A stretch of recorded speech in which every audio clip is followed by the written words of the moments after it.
reçu par les serviteurs du roi en place, Hérode. Il dit, non, nous avons vu l'étoile du roi, nous sommes venus l'adorer. Ils disent, mais petit, ou roi, comme vous voulez. Ici, il y a un seul roi, Hérode. Non, il y a un roi qui vient de naître. Bon, ça va. Allez vers Hérode. Allez vous poignarder là-bas. Quand Hérode les récit, vous dites quoi? Il y a un roi qui est né, oui. Un roi, oui. Bon, nous avons vu son étoile, mais l'étoile a disparu, mais il est né. Mais Hérode était un roi. Vous savez, les rois, les chefs, ils ont ce qu'on appelle l'état-major, ministre des Finances, ministre des Social, ministre des Sports, tout ça. Tous ces gens sont ses conseillers en matière de. Alléluia. C'est tellement Hérode s'est dit, voilà, ils ont dit qu'il y a un roi qui est né, c'est spirituel. Demandez un peu à ceux qui sont chargés de ces choses. Il a pris les scribes et spécialistes de la loi pour dire, regardez un peu dans votre livre là, s'il y a une annonce selon laquelle un roi devait naître. Le scribe regardait dans les Écritures, il dit, ok, Hérode, effectivement, il y a une prophétie. Toi, Bethléem, tu es certes la petite ville parmi les villes de Juda, mais de toi naîtra un chef, un roi qui pètera son peuple. C'était écrit. Quand Hérode vit cela, il dit, ok, ça va. Allez continuer à chercher l'étoile. Quand vous le verrez, venez me faire signe, comme ça moi aussi j'irai adorer avec vous. Mais c'était le cœur d'un homme qui était jaloux, parce qu'aucun roi n'accepte que notre roi vienne régner dans sa juridiction. Donc il leur a dit ça pour que quand il irait là-bas, il tue le petit Jésus pour qu'il reste roi. Mais c'était sans compter sur la sagesse infiniment variée de Dieu. La Bible dit que les 4 êtres vivants avaient des yeux devant et derrière. C'est-à-dire qu'ils avaient la maîtrise du futur, du présent et du passé. Dieu a vu que le cœur d'Hérode c'était pour tuer Jésus. Et quand les mâles sont allés, ils ont vu Jésus. Ils ont emporté des cadeaux royaux, ils l'ont adoré comme roi pour spécifier qu'il était le lion de la tribu de Juda. En dormant, le Seigneur leur souffle, ne rentrez pas par Hérode, allez par un autre chemin vers votre pays. Et ils sont partis quand Hérode comprit qu'on lui a fait ce sale tour. Écoutez sa décision, tuer tous les enfants de 2 ans à 0, en pensant qu'il allait tuer le Seigneur. Mais celui-là était destiné pour régner éternellement. On ne peut pas les tuer comme ça. C'est ainsi que Dieu a soufflé à Joseph de fuir avec l'enfant où? En Égypte. Parce qu'il devait vivre. La Bible dit ton trône, oh Dieu, est un trône éternel. Le sceptre de ton règne est un sceptre d'équité. Tu as aimé la justice, tu as haï l'iniquité. C'est pourquoi, oh Dieu, ton Dieu, t'a oint d'une huile de joie au-dessus de tes échos. On parlait de Jésus. Et puis Hérode est mort, mais il est resté vivant. Il a grandi et il a commencé à marcher dans les villes de Jérusalem pour se présenter comme le Messie. Une autre prophétie dangereuse a étalé et exposé la véracité du fait qu'il est Seigneur. Toujours dans Matthieu, un jour, un centurion ou un chef de 100 soldats est venu les voir. Il dit, maître, j'ai un serviteur auquel je suis attaché beaucoup. Il est malade. Je ne veux pas qu'il meure. S'il te plaît, guéris-le. Jésus dit, il n'y a pas de problème. Alors je vais le guérir. Et puis il dit lui-même, non. Je ne suis pas digne que tu entres dans ma maison. Il n'était pas hébreu, il était romain. Il péchait donc. Pas digne de recevoir. Comment le serviteur de Dieu, c'était derrière la loi.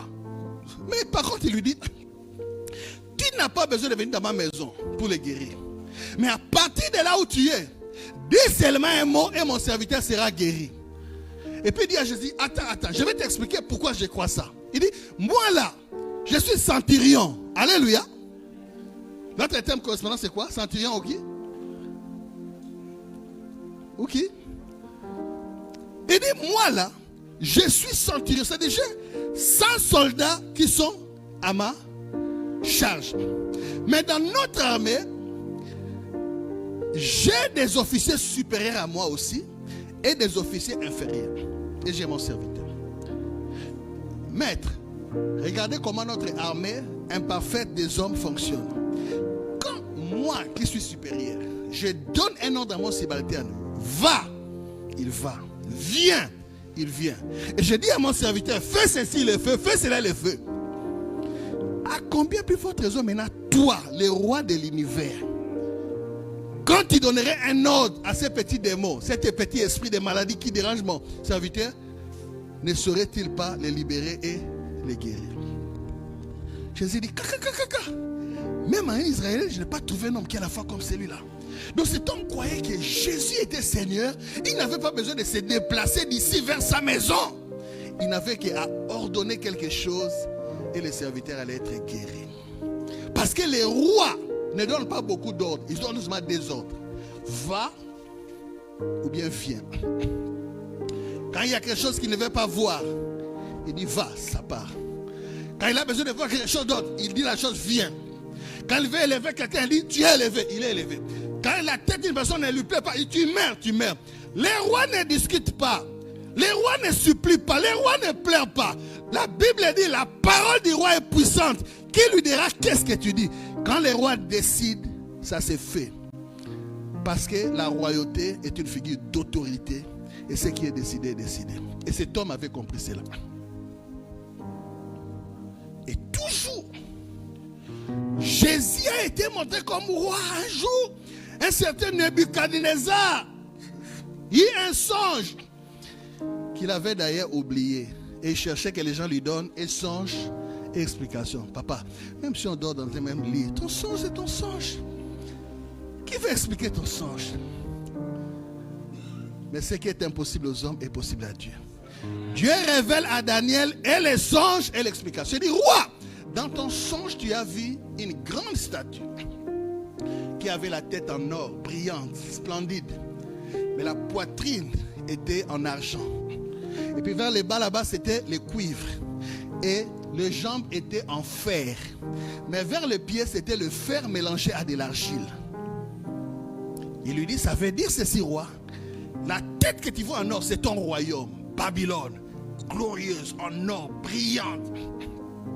Mais après toi, roi, après toi, viendra un autre roi qui n'aura pas ta gloire, mais il viendra. Ton royaume partira, tombera, un autre royaume viendra. Ça sera en argent. Après ce royaume-là, viendra un royaume qui sera en cuivre. Et après le royaume en cuivre, viendra un autre royaume qui sera en fer. Ça aura la dureté, la force du fer. Et après ce royaume viendra en fer, il y aura le mélange d'argile et de fer. Il dit, comme l'argile ne se mélange pas avec le fer, ces royaumes-là vont s'allier par des alliances, tout ça, mais ça ne va pas marcher. Et il lui dit, roi, après je vis une pierre qui est venue sans le secours d'aucune main, est venue fracasser les pieds de la statue. Et la statue s'est pulvérisée, brisée en mille morceaux. Il dit, roi, écoutez, les successions de ces royaumes-là, c'est ton royaume qui va partir, un autre royaume viendra. Le forme de Rome va se succéder jusqu'à ce qu'on aura un royaume en fer puissant. Là, il était question de l'Empire romain. Vous savez que l'Empire romain a existé, est mort et puis est revenu. On est dans le format actuel du renouvellement de l'Empire romain où il y a le fer et l'argile. Les nations puissantes et les nations faibles qui essaient de mettre des alliances, Albanie, Grèce, Allemagne, Union européenne, États-Unis, Union africaine, tout ça. Mais la Bible dit, ça ne va pas marcher parce que comme le fer ne se mélange pas avec l'argile, ça ne va pas marcher. Mais après ce système qu'on a maintenant, une pierre viendra sans le secours d'aucune main et viendra fracasser, briser toute la statue. Et Daniel lui dit, cette pierre-là, c'est le royaume d'un roi qui va venir. Quand il viendra, il va briser la statue. La pierre deviendra grande, grande, grande, comme une montagne. Et puis elle remplira toute la terre. Son royaume n'aura pas de fin. Il parle du roi des rois qu'Hérode voulait tuer, que Dieu avait gardé, Jésus, qui à la fin des temps viendra basculer, détruire tous les systèmes qu'on a connus dans le monde des royautés, afin d'établir son royaume qui n'aura pas de fin. Et toi et moi sommes les citoyens de ces royaumes. Ça, c'est le premier être vivant. Christ, le lion de la tribu de Juda, il est roi. C'est pourquoi dans sa vie, il donnait toujours des ordres. Il commandait toujours. Il ne plairait pas aux gémis. Non, non, non. Les rois ne plairent pas. Les rois ne supplient pas. Si tu veux, tu peux me prendre ces gobelets. Si tu veux, tu peux jouer. Non, non, non. Il leur donne. Et quand il leur donne, que tu le veuilles ou pas, tu dois te mettre chez nous. C'est ainsi que dans l'oraison finale, quand il veut rentrer, qu'est-ce qu'il dit à ses disciples? Tout pouvoir m'a été donné dans les ciels et sur la terre. Allez, faites de toutes les nations, c'est-à-dire colonisez toutes les nations pour mon royaume. Enseignez-leur à observer les prescriptions de mon royaume. Mais n'ayez pas peur, car je suis avec vous tous les jours jusqu'à la fin